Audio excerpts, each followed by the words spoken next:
मासाहेब, ज्याने आम्हा हिंदूंची देवदेवळं उद्ध्वस्त केली, मासाहेब, ज्याने माझ्या आया बहिणींची आबूड लुटली, त्यांच्या समोर माझं मस्तक नतमस्तक होणार नाही.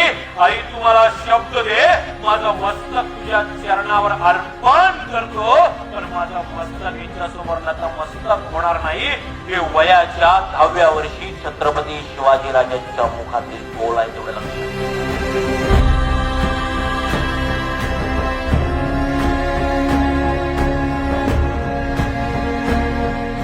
अतिशय उत्कृष्टपणे इंदुलकर सरांनी आमच्या मुलांना मार्गदर्शन केलं. खरोखर मी इंदुलकर सरांचं मनापासून धन्यवाद देतो.